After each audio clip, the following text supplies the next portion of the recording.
Hello and welcome to another episode of the We're Talking Drums podcast. My guest this week is Jocke Wallgren from Amon Amarth.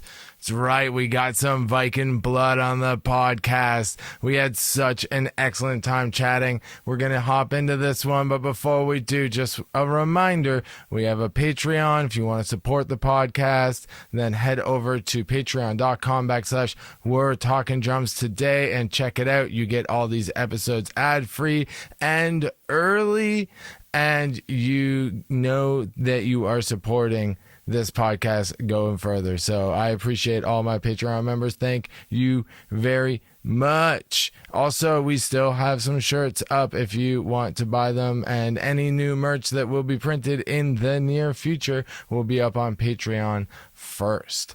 Okay, if you are not subscribed and you are watching this on YouTube, then hit that subscribe button.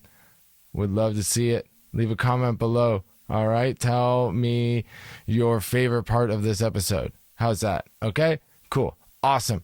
That's all. That's it. That's all we got to do today. All right, we're going to hop into this one. Here is my conversation with Jocke from Amon Amarth.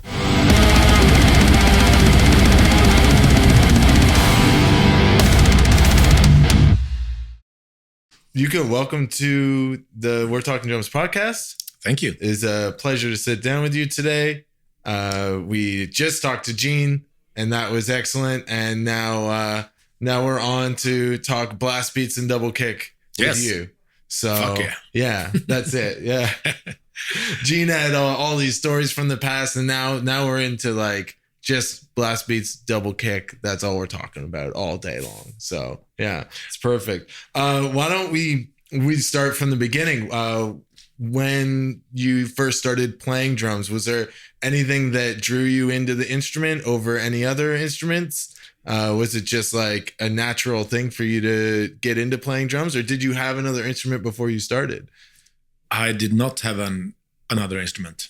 But the thing is, I wasn't really into music at all. But then when I were in ninth grade, in the basic school, what do you say, like to us that would be the beginning of high school. Okay, yeah. So when you leave ninth grade, you start in Sweden. We call it the gymnasium, which is probably high school then. Okay. And then I had a friend. Shout out to Mats. He came to me and he said, "Jocke, I want to play this song on guitar for the graduation party in school. And since you're Latino, you have the rhythm, right?" And I was like, "No, I don't know." So he made me play the drums. Oh, he forced you. Yeah, but can you try playing the drums? I was like, okay, yeah, I can try. Mm-hmm. So I practiced for, I don't know, 2 weeks to play like a basic 4/4 beat. Yeah. So and we performed. We played Gloria Gaynor, "I Will Survive." Oh, on nice. The graduation party.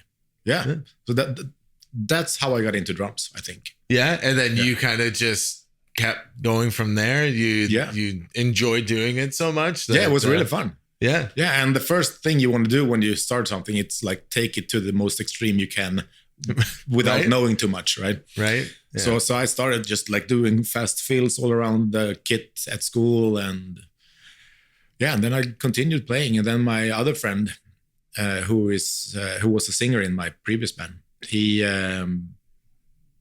asked me like, "Do you want to start a band?" Mm-hmm. Sure. And then he introduced me to Slipknot. Oh, okay. Yeah. So it was kind of a big step from Gloria Gaynor to Slipknot. Yeah. A lot of people like that is like the logical stepping stone though, like into heavy music. Yeah. Everyone says like Slipknot. I heard Slipknot and then I was like, I want to play fast and like blast beats and everything like that. That was like the first step into extreme music. Yeah. And there in between, I kind of like already listened to like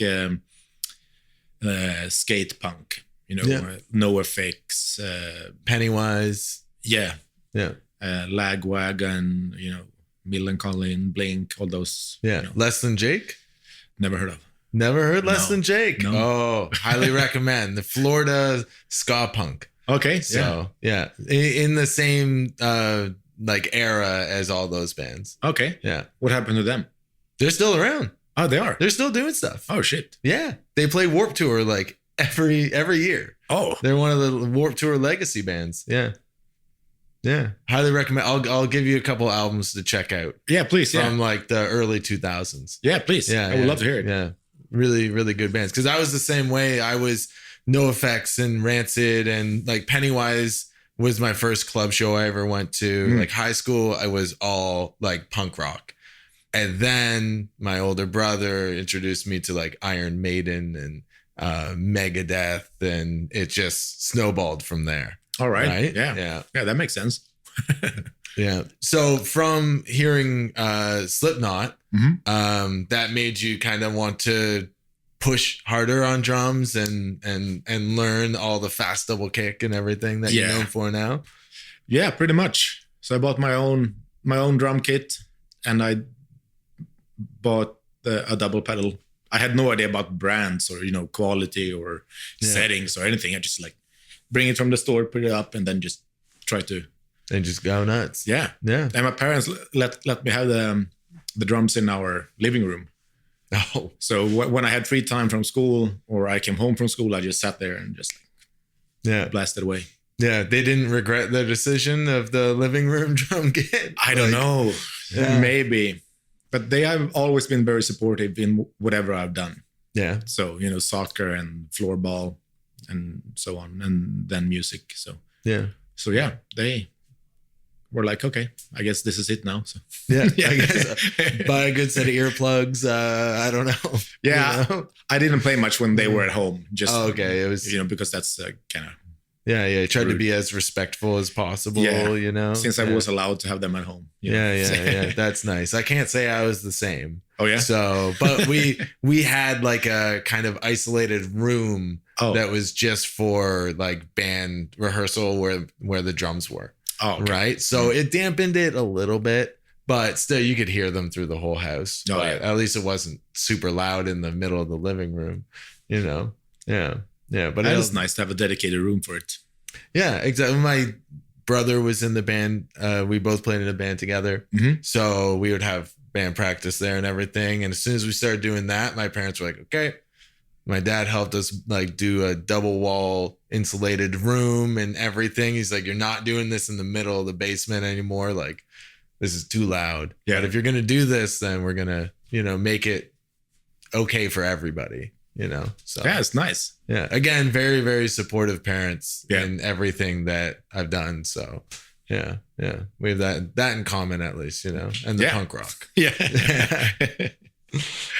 So did you started out with just like a simple basic set of double pedals. Was there ever a point where you were like, these pedals aren't working? I need to upgrade my gear because I want to play faster or anything like that? Or you just hack it out with the terrible pedals? I think I had them for a bunch of years at least, and then I think they broke. Where the pedal attaches to the base of it. Oh yeah, I think that broke, and then I had to buy a new one, which was a Pearl Eliminator. And that one I played also for years. Yeah, until I bought the Pearl Demon Drive, and now the Polish Jocke Wallgren. Yeah. Jocke Wallgren. Yeah. I saw you just became an artist of theirs last year. How are you liking those pedals? Great. Yeah. Yeah, super great. I kind of get tired of my limits with singles only. Yeah. So I was like, I gotta push it. I want to play faster. Yeah. Yeah. Not that it's needed in Amon Amarth, but I want to be able to. Right. Exactly. Yeah. So, I got to try those, and that was perfect. So I started doing double strokes. Oh, you got on the double train? Yeah. Okay. I'm there myself as well. Oh, yeah? I was always single stroke swivel technique. Exactly. Yeah. And then recently, the older I get as well, the more I'm like, double strokes make more sense. It does, yeah. More energy efficient. It's Yeah, I don't need to think about my feet as much when I can focus on what my hands are doing. Exactly. And just like take that thought process away and just let it roll. Yeah. Yeah. And then I also switched my setup from 3 toms up and 2 down to 2 up and 2 down, 1 here and 1 on each side. I did the same thing. Oh, you did? Yeah, you're getting old. You don't want to reach over anymore. It's like that was it. Yeah. And I got sick of the 3 racks. Just became it was too much. I wanted simpler. I want everything simpler, and then I could move my hi-hat in a little closer as well. My ride in a little. Same. Like everything needs to be in front of my shoulders now. Exactly. Yeah. My back and everything. And the shoulders, man. That was my main thing when I switched setup at all. Because 3 up, auxiliary hi-hat, big ass ride, and then 2 toms was like, no, it's too much. So I kind of got sore and for days. Yeah. After playing one time, I was like, no, I got to do something about this. So I just removed the 8-inch, switch, press everything together. Now everything's just within reach all the time. Yeah, it's all right there. You got splashes up top. Yeah. And also I had like a small shina above the splashes in the middle. Right. And I removed that one too. Because you got rid of that. So it's just 2 splashes above the rack toms? Yeah. Yeah? That's awesome. Yeah. Super nice. I mean, there is one song with Amon Amarth that's called Raven's Flight, where I do this China pattern thing. And I can do that since I used to have my Chinas over here. Yeah. And I had to go had to sit with the extra China here and, sit like this. But then I moved them up to here instead. So now I can just sit normally instead of having to, exaggerate all the moves. So 2 splashes, 2 crashes, 2 Chinas. Yeah. And then 2 crashes. Then 2 crashes on the outside. Yeah. Awesome. That's incredible setup. Yeah. Yeah, it is. And I'm not too worried about sizes anymore. Before I was like, okay, it's going to be 16, 17, 18, 19, or 17, 18, 19, 20 or something. Yeah. Now we're just like, no one cares live, No. It doesn't matter. As soon as you just whip one, then it sounds, no one's going to be like, oh, that's not the 17 I heard on the album, Right. So now we just have 2 20s and 2, or maybe either it's 19, 18 or 20, 19. I'm not sure, but I love that. Yeah. And it's the same series, same brand. Because every single symbol, even if it's the same size and series and brand, everything like that, it's going to sound slightly different. Yeah. Right. Yeah, they do. So it's not like you're getting the exact same sound out of each side, and it allows it to be very symmetrical in sight, which part of it is how it looks on stage, right? Yes. You got to look cool. Yeah. Yeah. I agree. So now everything is super symmetrical, except for, this ride is a little more angled. I don't know. It's more ergonomic because I used this one more than that one. Yeah. And this one I basically just have to whip sometimes, tick it. Yeah. Meanwhile, you can ride the other one for an entire song. So one has to be perfect. Yeah, that needs to be in the appropriate place and everything good. Hi-hats are pretty even in placement, or is the left one going to be a little closer in? Yeah, the left one's going to be closer in because since your arm is attached on one side, it has to be closer here. Otherwise, it's, Yeah, exactly. You can reach further here. With the open-handed, yeah. Unless you played open-handed on this one too, right? But I'm not that skilled. No. I wish I were though, but I know. I wish my right hand had that in it, but it doesn't. It sticks on the snare. Yeah, or my left hand. Yeah, I don't know my lefts from rights anymore. When it comes down to practice routines, when you're at home, do you have a designated practice routine that you have? Because you said that you want to get faster and everything, even though it's not needed, but just for your own peace of mind or skill level. I know all of us, we always want to get better, and part of that is speed. Yeah. right? So do you have a routine that you're doing recently to help try to build that speed and push your BPMs? I do, yeah. Oh. But I wouldn't say it's like something I do on a regular basis, but Right. like, okay, I should probably practice this a little bit more. Right. Then If you're going to sit down specifically to practice, you have a routine that you go through. Yeah. Yeah. But it's only like 30 minutes, and I do it twice a day, maybe. I mean, if I'm in the mood of actual practicing, otherwise I just play. Yeah. And just try to push my limits. Yeah. But there is one. I got it from the Dark Funeral drummer, Janne Jaloma. Yeah.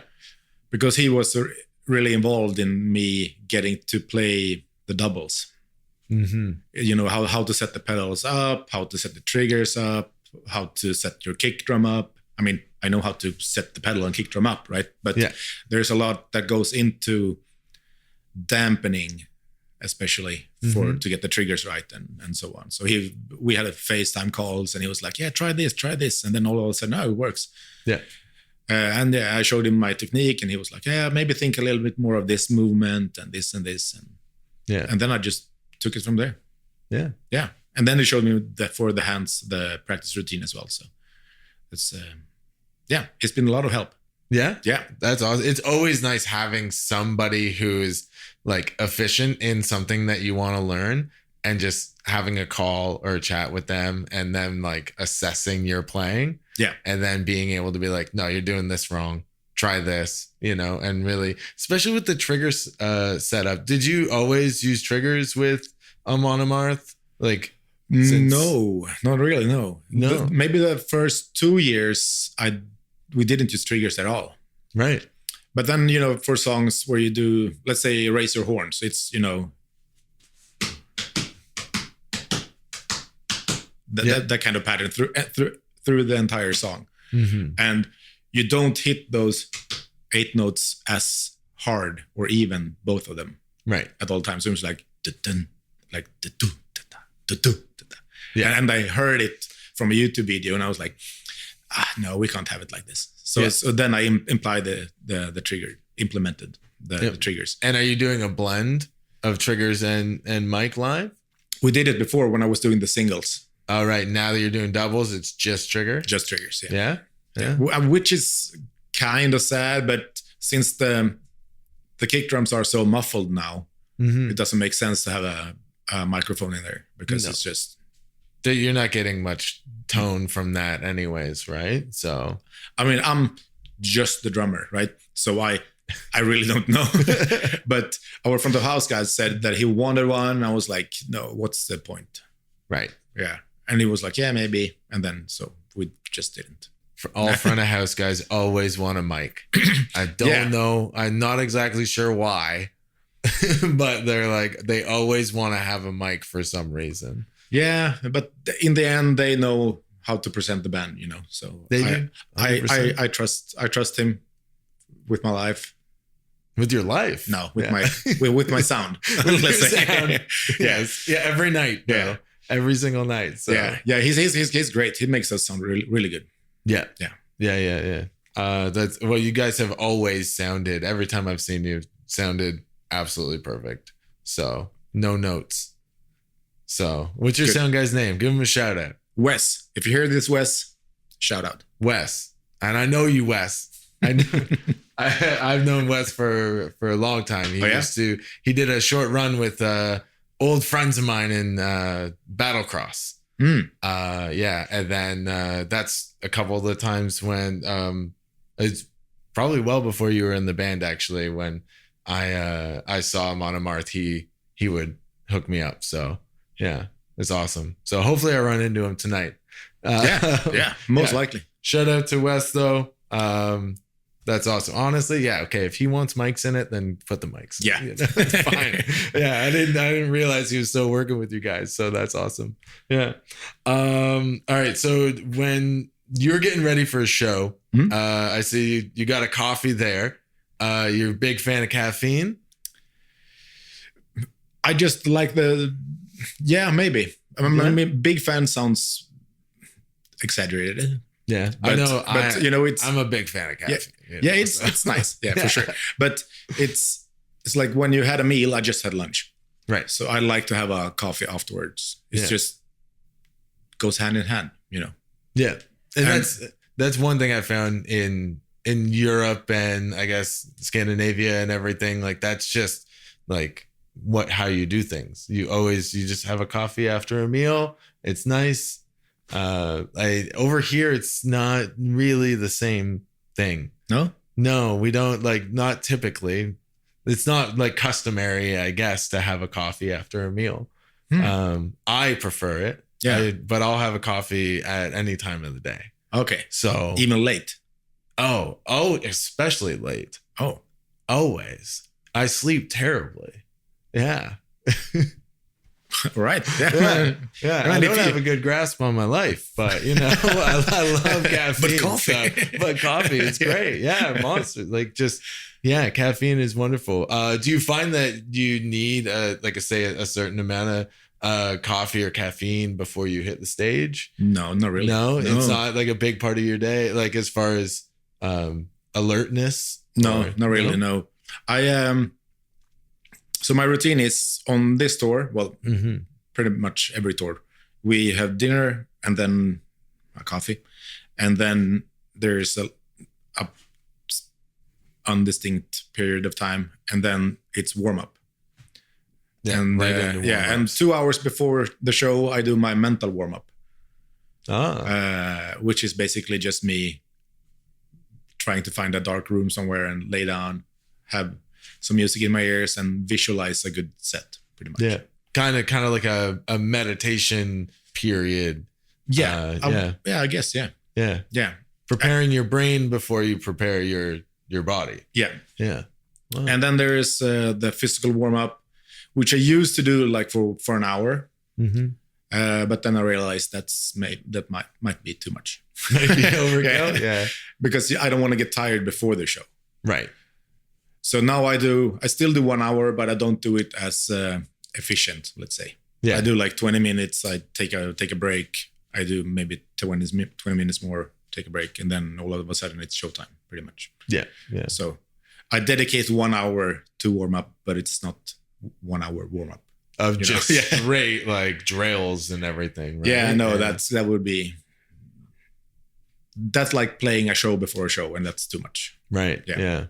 Well, it's like there's a Trivium will play through almost their entire set as a band right before they go on stage. Yeah, that's crazy. It's crazy. I mean, it's insane. It's probably good, for.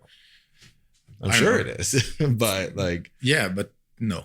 That's a lot of energy to exert. Like a couple songs or like, a casual hour of warm-ups, I can understand. Like personally, I like to have a good sweat going on stage. Make sure all the blood is pumping, that way if I do any like stretching or anything like that, I know my muscles are prepared for like the show. But like other than that, like I don't have like a set time frame or anything like that but just making sure that like I got blood pumping and in my muscles and I'm not going to go on stage and like seize up or like something's not going to work properly. Right. Yeah. That makes sense. Yeah. I want to be so prepared and warmed up that I start to break a sweat. Right. Yeah. I don't want to be like, oh, this was horrible, all sweaty and drippy and everything. I just want to be like, okay, I'm starting to sweat. This is fine. Yeah. And then I put all the explosiveness from the warm up to the first song.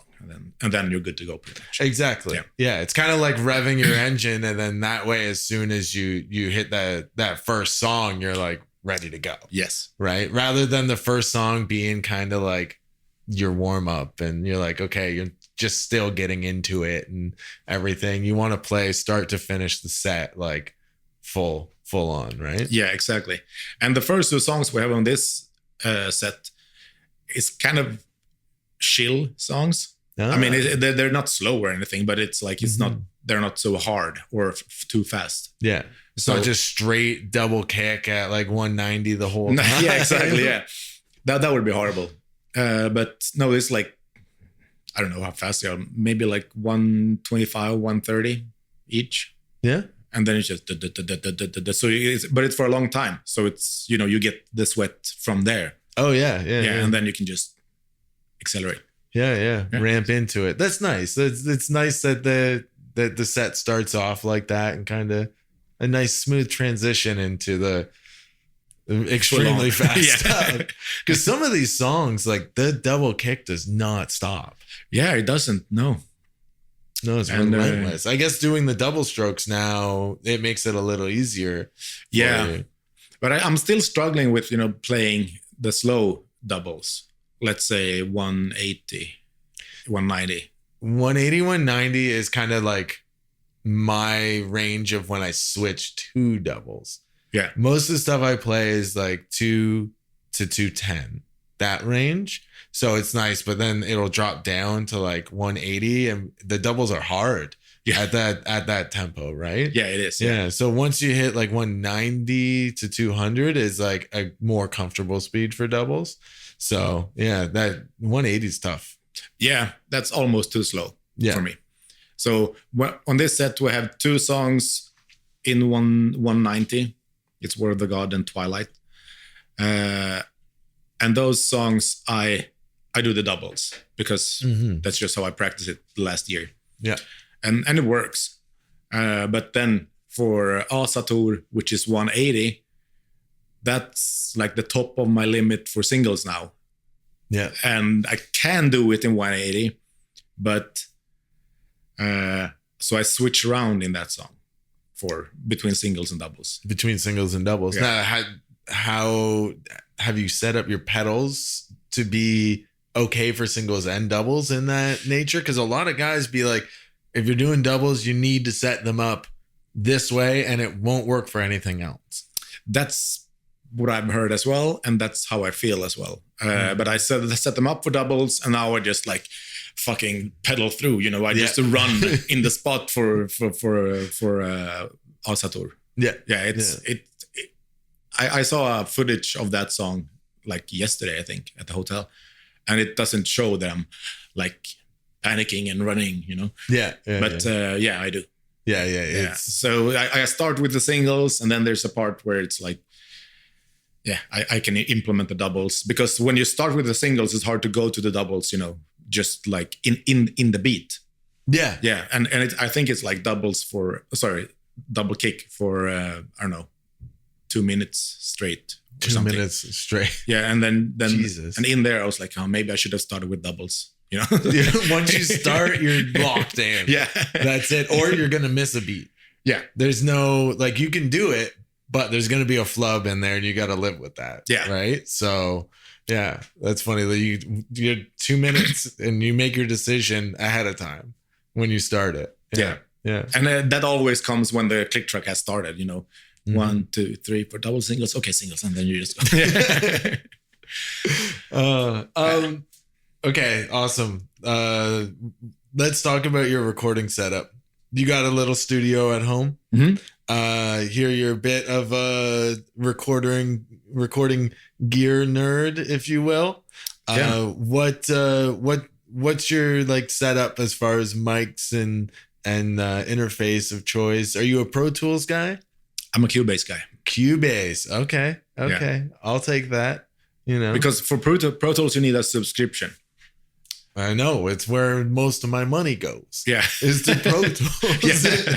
It's terrible, but I learned Pro Tools and now I'm stuck. I don't want to take the time to learn another DAW because I already know it so well. Yeah. So I'm like, okay. Yeah.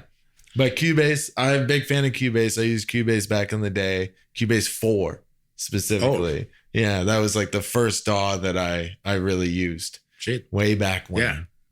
But so you're running Cubase. What kind of mics are you using on? Give me a rundown of your setup here. Okay. I know this could go for 3 hours. Yeah, it could. Try to make this quick. Okay, I'll try to make it quick. Well, kick drums, I use my triggers, and I also have the Shure what's it called, E906, I think it's called. E9. Okay. I might be wrong. I don't like the labeling of the microphones, right? Yeah. But I think it's something like that. It's a kick drum mic. The kick drum mic, and not the boundary mic. No, like the flat one. No, the actual, yeah. Okay. The one that looked like a fist, pretty much. Is it the one with the blue stripe on it, or is it? No, that's a better. That's the 52A. Yeah, could be. Yeah. Okay, good. It's clarifying. Yeah. Yeah. And then snare top, I use SEV7. Okay. Because it's hyper chorded. And then bottom, I use Shure SM57. For my toms, I use Sennheiser MD421 Compact. Oh, the 421 Compacts. Yeah, the small version. boys. Yeah, but that's for my rack toms. For my floor toms, I use the regular MD. Oh, okay. 421. Do you notice a big difference in sound between them? No. The new ones are really good. Yeah? Yeah. Okay. And then for my side crashes, I use SE8 matched pair. Okay. For my overheads, for the other cymbals, I use the AKG C414. Oh, nice. Matched the stereo pair. Yeah. Expensive as fuck. Oh, so expensive. Yeah. I do hear the warm audio, the WA14s are a very nice, less expensive option. Yes, I heard. So yeah, I'm looking at getting a set of those. Yeah, I want to try it as well. But it's hard to, you buy something, you try it, and it's like, it feels weird to return it, It does. Yeah. It does. I have done that in the past though. Yeah. With stuff where I'm just like, it didn't do what I wanted it to do. Yeah. You know what I mean? And you're not, that legit was not happy with the product. And then I went and I bought something else that was probably more expensive. And then I was actually happy with it. Yeah. So, yeah. I before I bought those 414s, I had the 214s. Oh, okay. Which is the budget version. Mm-hmm. And they were pretty good as well. Yeah. But not as clear, Yeah. So now they serve as the room and ambience microphones in my room. Oh, the 214. Yeah. Yeah. Nice. And then for my ride cymbals, I use, I can never remember. I bought those microphones used just to try, and they work out really well. I think it's like, it's a Bayer Dynamic mic.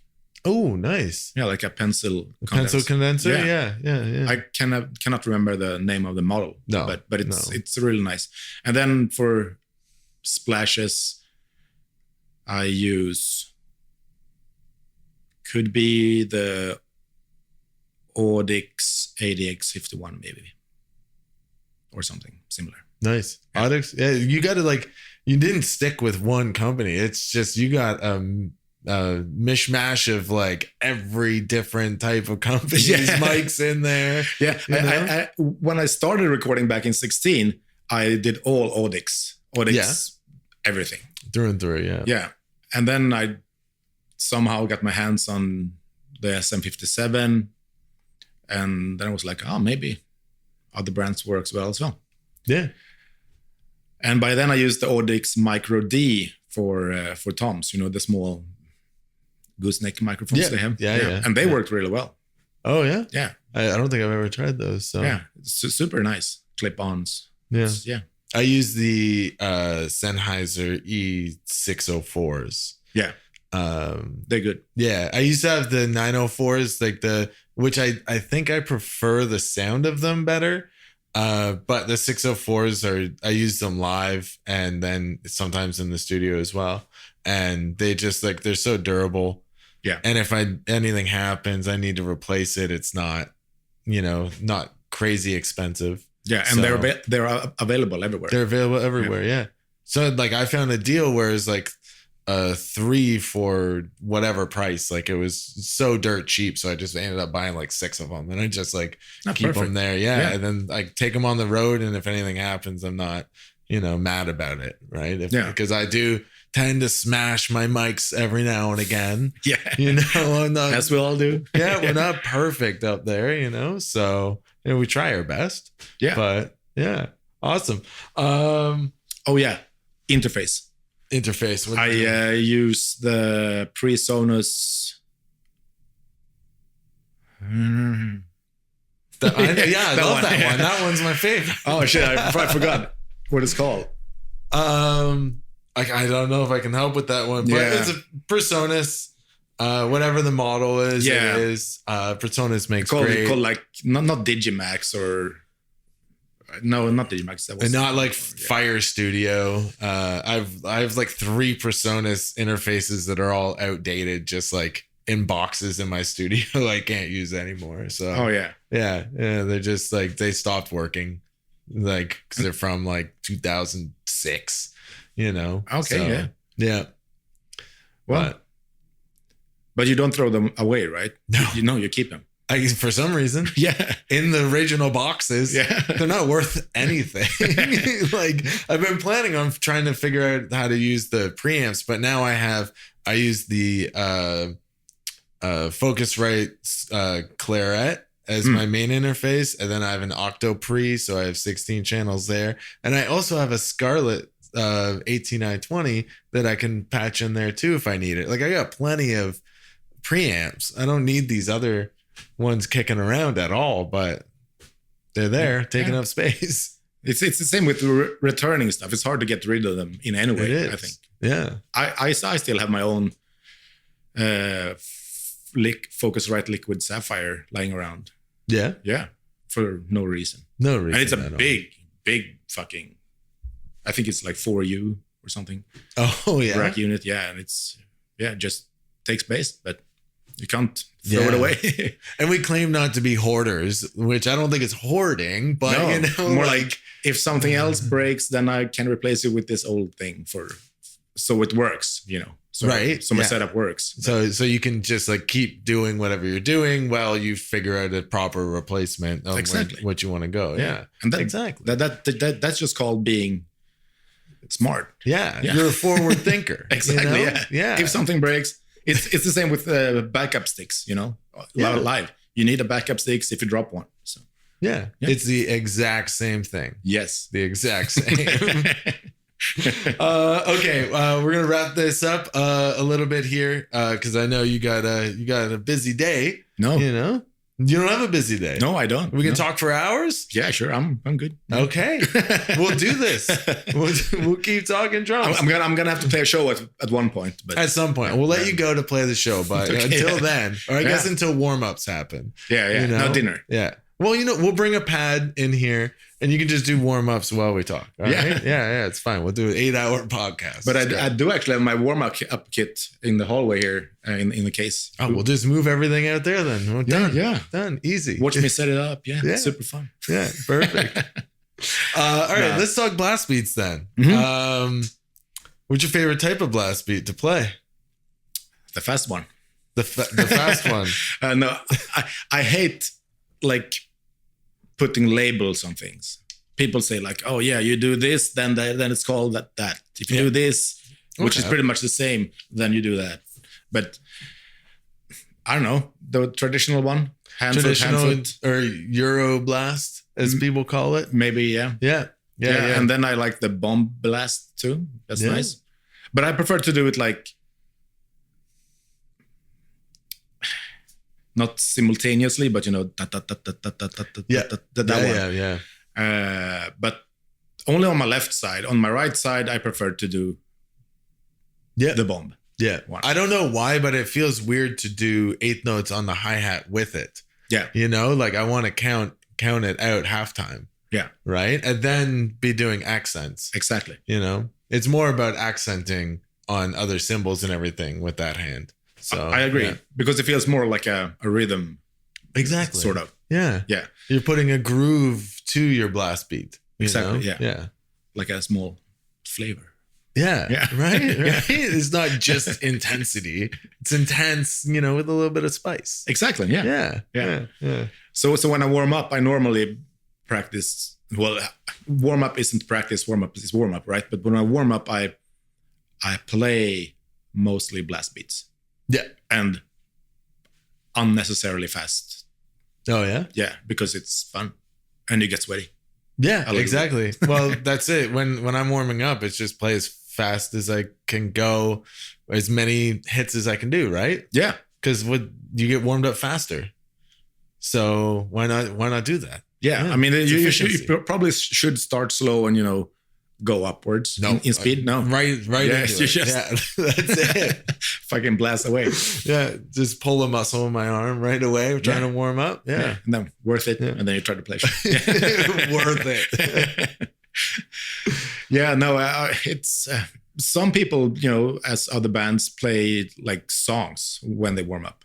Right. If I were to play a song, well, previously I did play songs, but that's just to get in the mood. And it wasn't our songs. That I always play Dragon Force songs because that's fast. Dragon Force, nice. Which is one of my favorite bands. But we'll talk more about that in a bit. Yeah, we'll double back to that. All right. But now, if I were to play a song, I would just play it for the mood. To get in the right mood of my upcoming performance. Yeah. And of course, I wouldn't play like fucking Mayhem or Bursum. I would probably play some happy power metal stuff. Primal Fear, Dragon Force, Stratovarius, Gamma Ray, those kind of stuff. So, yeah. Otherwise, it's just 16 notes straight. Yeah. 200, 210. Yeah. So I have the same mindset of like, I just like listen to music that makes me, happy, in a good mood to warm up to, and then just play along to it at the same BPM. But I can divide it however I want into like triplets or whatever, depending on what speed. Yeah. But my big go-to is Destiny's Child. Oh, really? Yeah. And Beyonce. Like it brings me so much joy when I'm like backstage and like all the single ladies, Yeah.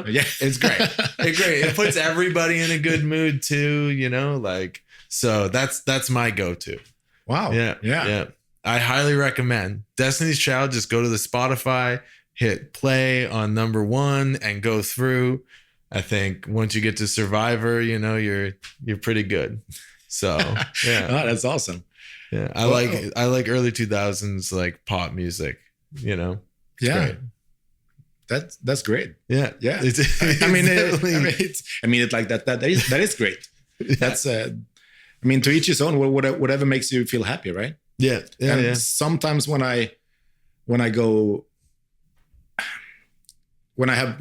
struggling on tour, let's say, okay, I always listen to some songs before I go on stage, not with a warm up, but between warm up and going on stage. Mm-hmm. And I have the playlist here, and it's 2 songs, one artist I never heard of, but it's a good song. Okay. And the other one is Alan Walker. You know Alan Walker? Alan Walker? Walker. No, I don't think so. Well, his song called Diamond Heart is a really good, uplifting song. Oh, yeah? Okay. But that's like techno or some kind of... Oh, yeah? It's more like electronic... Yeah. Yeah? Beats? Yeah, nice. And you just jump around to it, and then 2 minutes in, you're good to go. Yeah. Even though you're struggling, but that's the cheat code for me, just to... Yeah. That's it. It's a very similar thing. It's just like happy, something to jump around to, Yeah. Yeah. I like to dance a little bit, Yeah. Beforehand. Yeah. On the spot. Just... Yeah, that's it. Or just all over the green room. I'm, dancing up a storm. Yeah. I like that. It's good. And it gets the blood moving. And like I said, like it gets you into like a good headspace and like you're having fun. And like when I go on stage, I want to be having a fun time. Yeah. I don't want to go on stage and be like, ugh, I got to play this show again. Like, no, I want to, it's fun. This is why we do this, is to have fun. Exactly. Right? Yeah. So I wouldn't be doing this if I didn't enjoy it at all. Right. And if you have let's say you have 5 shows where everything just like, these same songs again, right. Then I would probably start to doubt my choice of career, Right. Exactly. But that has never happened. I don't think. No. No. Like I love playing all the songs all the time, no matter how many blast beats or double kicks. Like I gotta play. Like it's just it's great. Now there are some songs that I've been playing for like 10 plus years that I'm like, okay, can we switch the set list, please? Please? You know, like yeah, but at the same time, you got to give the audience what they want to hear, right? Because we have been playing, well, the band obviously before me, and then with me, Pursue the Vikings. That song, that's been a while. It's been a while, and I don't know how many hundreds of times I played that song. Oh yeah, and probably 1,000. Yeah, maybe. And now it's like before that song, I see it on set list. Oh, okay, yeah, this song. That song is still, it's fun to play, but then it's like, oh, it's this song, Like, yeah, but as soon as you hear the first guitars, it's like, okay, let's do it. Yeah. But it's nice to spice things up a bit on the set list, which we do on this tour. Yeah, we do some deep cuts, and it's oh, nice. Yeah, nice. No spoilers here. Yeah. So the set list is already out on the internet, so it doesn't really matter. It doesn't matter. No. If you want to find it, you'll find it. Yeah, that's it. So so this one is a little bit challenging. Well, not challenging. Well, in mind, it's challenging. Like, your muscle memory. We always played Razor Horns in like the second to last song, and then we played Twilight. Yeah, but now we put one song in between there. And last show, I forgot about it. I was like, where's the lightning intro? I was like, what the fuck is happening? And then you hear the click and you're like, this is not the right song. I don't know pretty much. And then, what's happening. And then my drum tech said, because before that song, we have a sample going on.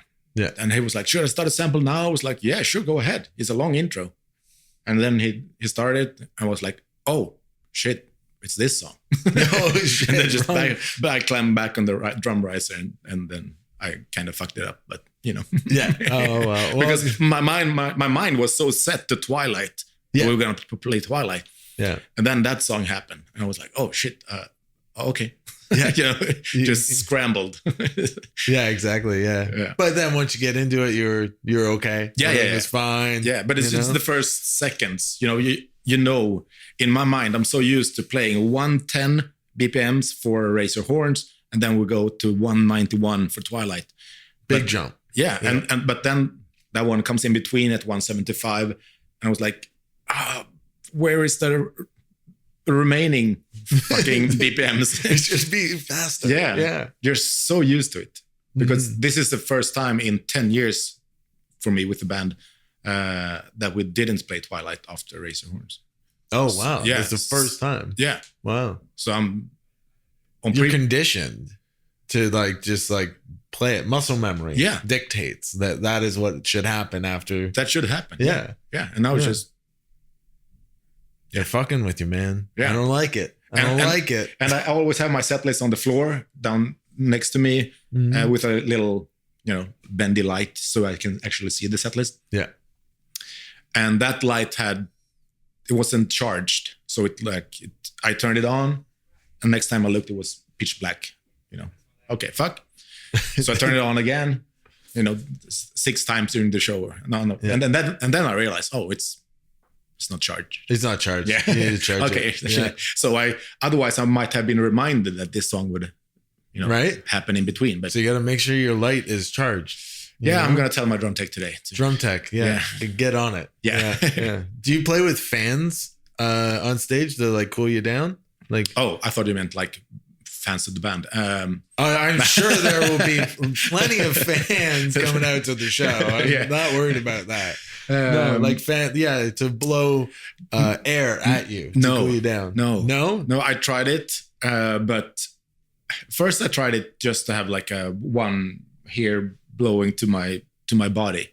Right. But then the hair goes. The hair goes everywhere, and then it gets caught in your stick. Yeah, and your mouth and eyes and everything. It's the worst. Yeah, so that was pain, and then I started having the fan only on the feet because I thought circulation, it would come up slowly, right, like that, and it did, and it worked great until I got a cold because apparently I'm very sensitive to draft. Okay. So when I sleep covers over my head, just in a fully covered up. Yeah. Especially on the tour bus where the AC is happening all the time. Yeah. And then I stopped doing that with the fan because of the draft. And yeah, I don't want to get sick. So now I just play without fans. No fans. Yeah. No. I'm not a big fan of fans. Yeah. I don't want an indoor breeze happening. No. Yeah. I want to sit. I want to sweat. I want the heat. It keeps my muscles loose. Yeah. I find sometimes if I have a fan blowing on me, then my muscles tighten up a little bit because I'm not allowing myself to get hot.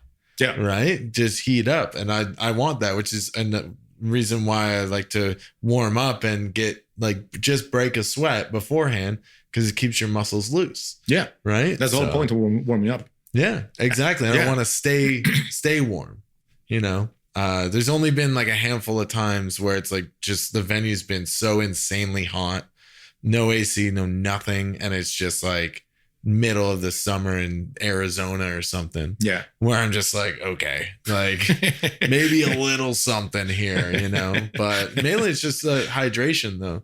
Yeah. That's the one thing that I need, Yeah. Yeah. And worst case scenario, you just pour some water over you and you get a quick cool down a little bit. Yeah. Without like having a constant someone blowing on you. No, it's horrible. No. Yeah, I can't stand it. No, and it's bad for your muscles as well, because let's say you play a song and you're off the song, you're sweaty and you have sweat running on your legs, right? Yeah. And then there's a breeze happening. Yeah.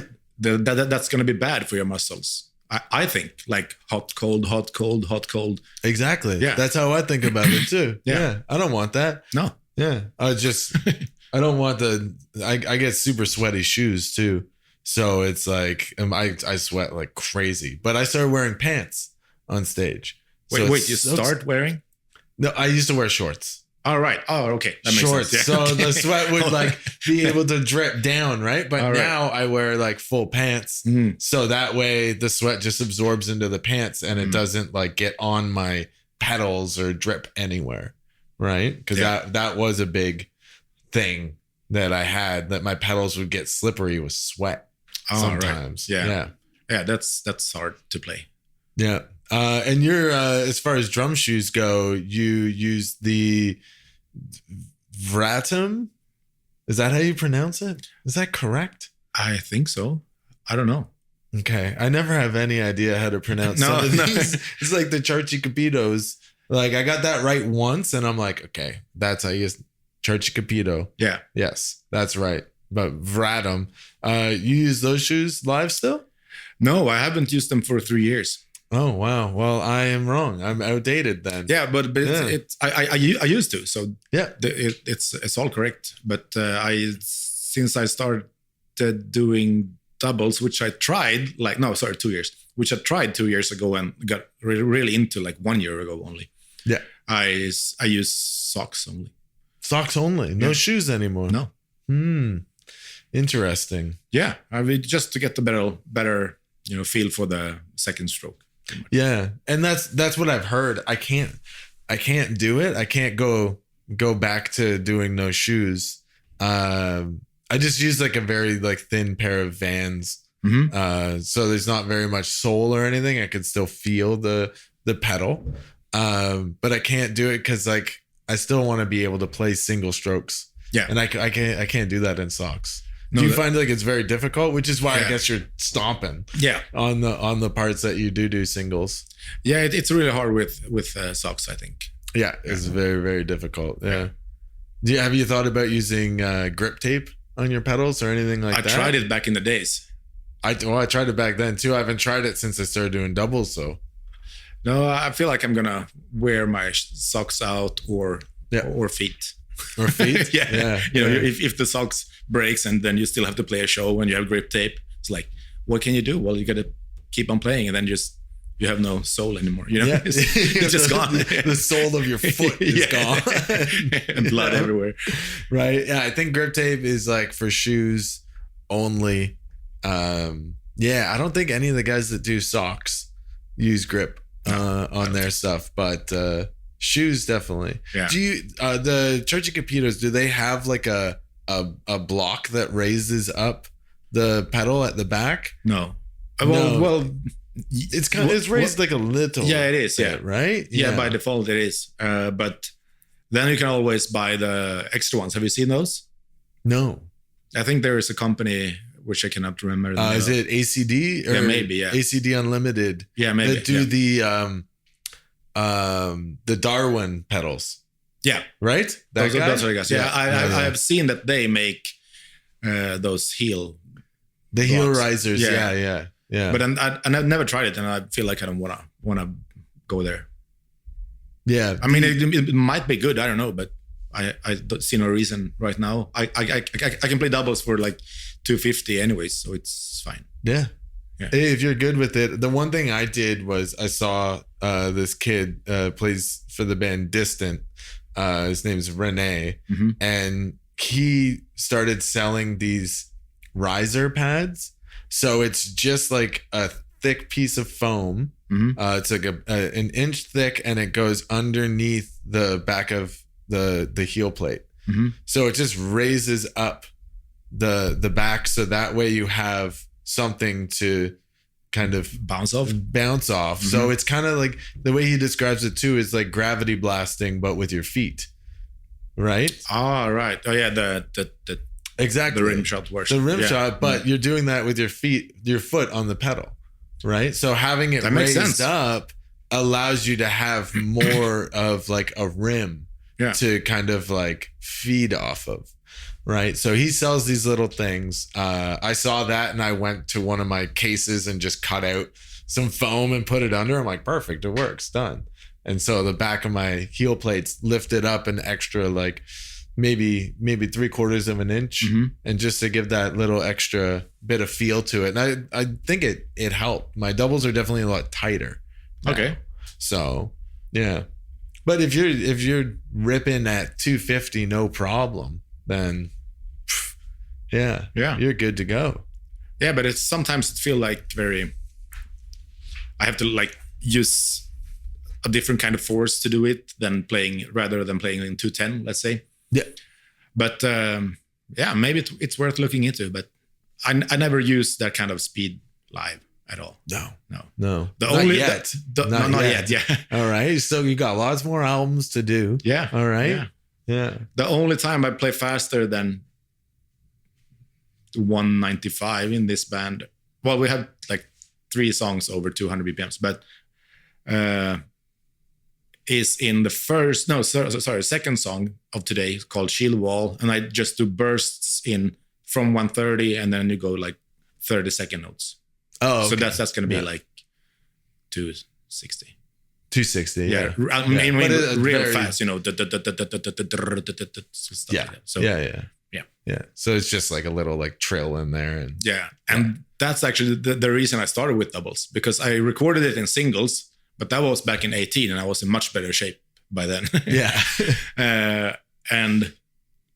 And since then I had issues. Well, not since then, but a few years back I had issues doing that with singles, because you go full leg and then you go just wrist. This Just ankle. yeah, ankle. Thank you. And then so I was like, it's got to be an easier way. And then someone said, do doubles. Yeah. Okay. So you're still doing the same leg motions, but you just drop your heel. Yeah. That's it. Yeah. It's that simple. Yeah. It helped me a lot. Yeah. Well, let's hop into, this is like the last thing that I kind of want to talk to you about. Mm-hmm. You mentioned you're a huge fan of Dragon Force and Gamma Ray, all the classic power metal. Yeah. And as am I. Growing up, like that was like one of the biggest influences for me, especially drumming wise and everything. I want to put together with you the ultimate power metal festival. So we got to figure out who's headlining. and then kind of go down the list of maybe we can pick a top 5 power metal bands. Now, what we can do also is like any you can pick a band from any era and what they would be playing, you know? So if you have a specific like place that's Stradivarius and an album that you love by them, you know, we can toss that in there. All right, right. So we can start from the bottom, I guess. Like who'd be on first on the most epic power metal festival? Oh, and we have 5 bands. We can have as many as you want. Okay. So we can just start ripping them. Wow. You can go new bands too. I don't know how much you're into like some of the newer power metal that's coming out, the Twilight Forces and Glory Hammers, you know? Yeah, Twilight Force is definitely one of those guys I would put in that festival. Okay, we're gonna bring Twilight Force. Okay. I haven't heard like all their discography, right? But I know they can and will put on a good show. So yeah, 100%. And so they will be there. Okay, I'm just gonna drop some names in the bottom, and then we go to the headliners. Okay. So we're gonna have Twilight Force. We're gonna have that Italian band. Ooh, I forgot the name, but they have a song. Can I look it up? You can look up whatever you want. There's a lot of Italian power metal bands, so I'd love to help you out. Yeah, they're called. And they're newer. Yeah, they are. They have a song called.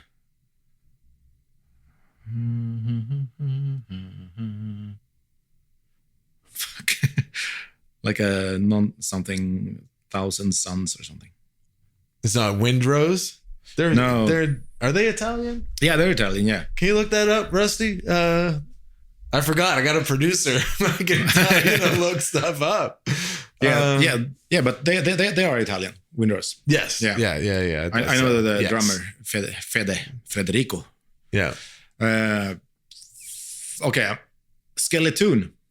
Skeleton? Yeah. Okay. That's the name. Yeah. All right. They're very Halloween inspired. Oh, nice. I think they actually started as a Halloween cover band, I think. Oh, yeah. Nice. Yeah. Some of the best bands start as cover bands. Yeah. And then they become, there's this band, long gone now. They're from Quebec called Coulter. And they started as the Children of Bodom cover band. Oh, shit. Yeah. And then they started doing this crazy progressive mellow death type stuff. Incredible. The drummer's insane. But yeah, they haven't been around in years, but they did 2 records. Yeah. I would highly recommend. Okay. I'll send them your way. Yeah, please. Yeah. Okay, so we got Twilight Force and Skeleton. There we go. There are our openers. Yeah. And then I would love to have me and names. Frederico's from Windrose. He played in another band called something with E. Something with E. Yeah. Come on. You got this? Come on, Rusty, you can do it. Look it up. A power metal band. Yeah, from Italy. E. It's like Eternity something. I think it's Emerald. No. Fuck. Okay. They will be there. They're gonna be there. We'll put the name in here somewhere. Yeah, just write E and then just like stars. No idea. Nothing with an E. Nothing with an E for Federico. What? What other bands is he in? He's in Ancient Bards currently. Yes, sorry. Yes, Ancient Bards. Ancient Bards. Yeah, that's my bad. There we go. Yeah. They're gonna be there, and then we go to the bigger names. I think we're gonna have. I think we can put Freedom Call up there. Okay, can I make a suggestion though? Yes. Freedom Call doing is it Crystal Empire? Yeah. Front to back. Yeah, they're gonna play the first 3 albums front to back. Oh, Yeah. okay. All right, sick. First 3 albums front to back. It's gonna be a long show, but yeah, it's gonna be sick though. Yeah. Okay. Okay, and then of course we need Sonata Arctica. We need Stratovarius. And Strato playing a classic set though. Yeah, Destiny era. Yeah, I think. Yeah, like all the big hits. I saw them. I played the 70,000 Tons of Metal cruise, and they did like classic Stradivarius, like best of set on the pool deck. Amazing. They played 4,000 Rainy Nights, and like I almost cried. Yeah, it was so amazing. Yeah, they played everything I dreamt of. But I kind of want a reunion. Timo Tolkki. Oh, okay. Bring Timo back. Jörg Michael on the drums, Yes. No disrespect to the new members, but no. Ralph is amazing. Oh yeah, he's killing it. Their new lineup is so tight, and so insane. Yeah, but yes, we're gonna bring back the old members. Yeah. Okay. And then I want a reunion of Ed Guy. I'm right there with you. Yeah. Hell yeah. Yeah. They're playing Hellfire Club, Rocket Ride, all just Vainglory Opera. Yeah. Oh, Mandrake. Yeah. Oh. Playing the whole Ed Guy just conquered me. Yeah. So that's gonna be a long show too. Yeah, this is gonna be a very, very late festival. And then of course we're gonna have original Rhapsody. Original. Yeah. 100%. We're gonna bring Angra. Oh, nice. With the Keels on drums? Yeah. Yes? Yeah. Awesome. Once again, no disrespect to newer members, but what you heard when you grew up, that's what you want to hear. Yeah, exactly. Yeah. And then we are going to bring... since you asked this question, I've been like, should I bring Avantasia?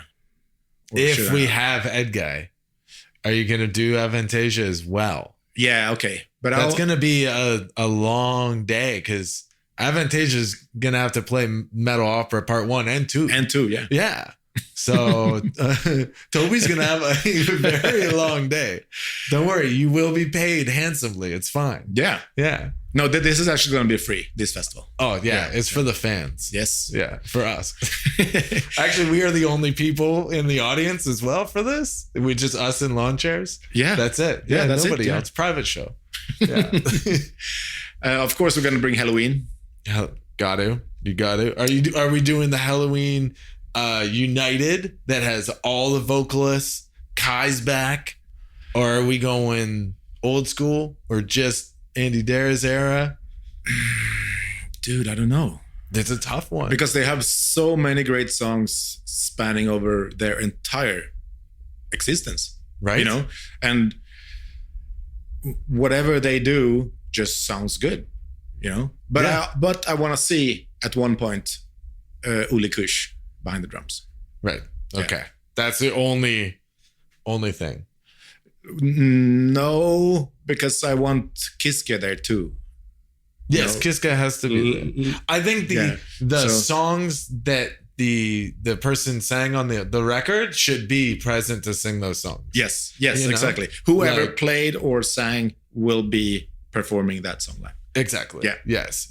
Like Kai has to do Victim of Fate. Yeah. Like that has to happen. Yes.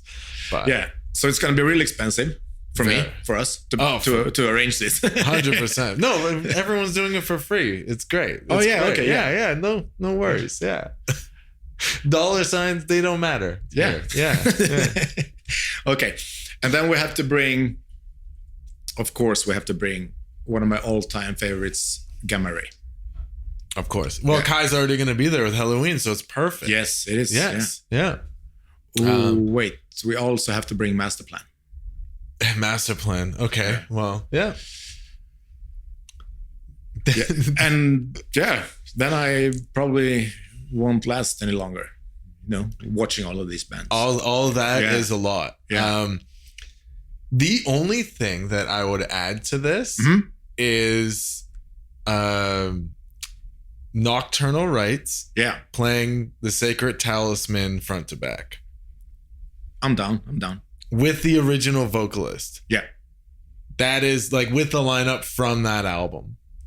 That's like like I would kill 1 million babies to see that live. You know? Like it will never happen. They haven't been that band for like 2.5 decades now, right? That album was 99.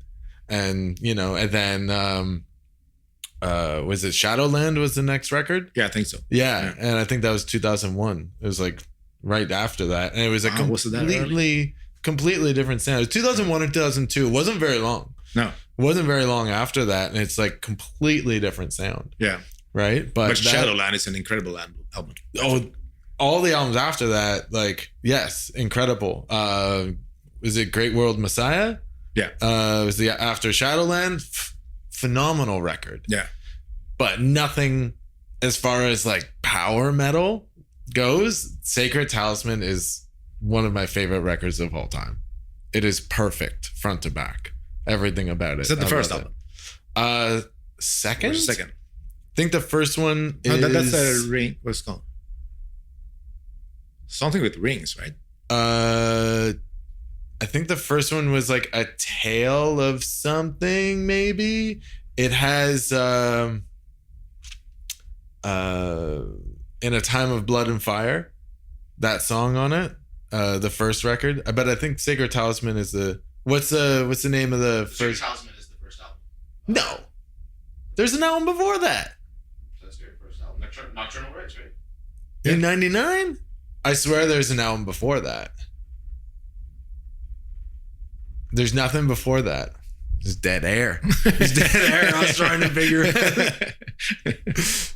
I've heard music of them before that because that Sacred Talisman was the first album with the new guitar player. They did an album before with a different lead guitar player.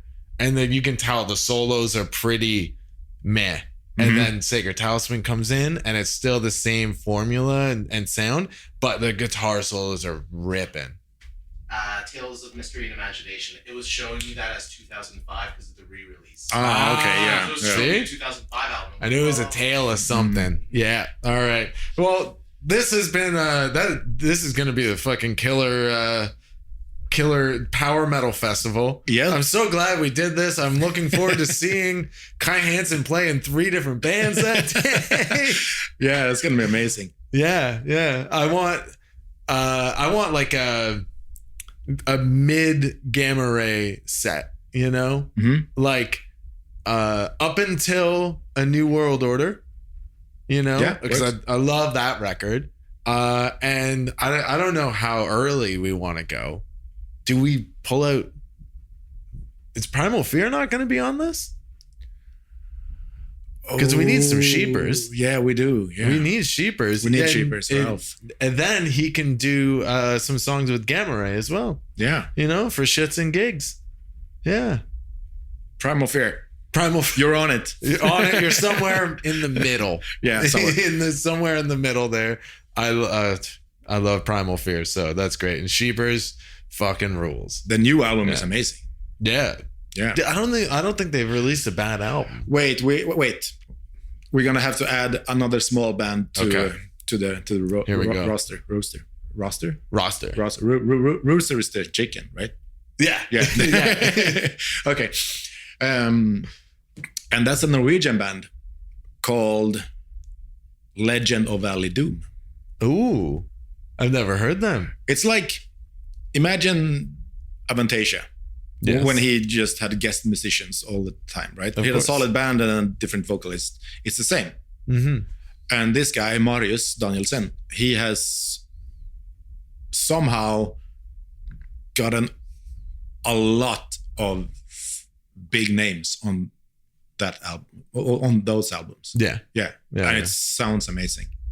That's awesome. So okay, I have to check those guys out. Yeah. Let's add another one to it as well. We're gonna have to put Dragon Force, in there, but they're gonna play a side bouncy castle stage that's just for having fun. Yeah. So yeah, did I mention Did Dragon Force? No. Oh shit! Of course we talked about Dragon Force before, but I was like, yes, we know we need Dragon Force there. Yeah, we need Sam. of course. One of my favorite bands in the world. Whoa. Oh, look out for that thing. Yeah. It'll get you. I think that's a mic. Have they been recording us the whole time? Yeah, of course. Dragon Force. They were so obvious to me. They're going to be there. Yeah, it's clear. We didn't even really need to mention it because obviously Dragon Force is going to be there. Yeah. They're the best. And then Mark from Dragon Force going to do a little side show with his solo stuff, and then I will play with him. Yeah. So yeah, we've been working on some music together. You know. Nice. You know. Yeah. But we're gonna do some stuff on the side just for fun. You know. Me and him. Yeah. It's gonna be a blast. I'll tell him about it. He'll be down. It'll be sick. Nice. Yeah. It's more than welcome to do it. Yeah. Okay. Awesome. That's a wrap. That's it. That's all festival. We're done. Power Metal Festival, the most epic festival in the world. Where is it going to be located, though? That's a good question. Where do you want it to be? This is your festival. I was just helping you build it. You know? Okay. But it's, you know. Wow. Where do you want it? I want it somewhere epic, you know. Oh, it has to be. Like a big ruin somewhere. Yeah? Or like on top of a mountain. Yeah. But then it would be hard to play because the air would be very thin. Yeah. I think we should do it. We'll get it back to you. Okay. Yeah. We'll get back to you. Some ruins somewhere. Yeah. What kind of climate, though? Like, do you want it down south, like Mexico, or like South America, or, you know? South America is still humid. Very it wouldn't be pleasant to do those long sets, you know. No. So we're gonna bring it to Sweden. Bring it to Sweden. Yeah. Okay. All right. So no way, we're gonna do Germany because most of the bands come from Germany. It's basically they're just in their backyard. Yeah. It's fine. Yeah. Basically, we're doing Viking. Yeah. Like that's, you know, add a couple more bands on, and then that's it. So yeah, Viking, don't steal our lineup. All right, we're just gonna. You can't afford it. Yeah, that's it. All right, thanks for joining me today, man. This has been a blast, brother. We'll have to do this again in the future. I'm done. I had a great time talking to you. So likewise. Yeah, awesome, man. That's a wrap on this one. We'll see you on the next one. And make sure you check out the Death Clock Amon Clock tour if you can. If it's still happening by this point. If not, then hopefully you did check it out and it was awesome. Yes, I hope you did. Okay, awesome. Big thanks to my producer Rusty too for helping us out with all those tough decision choices things that we had going. All right. Take care, guys. Thank you very much again.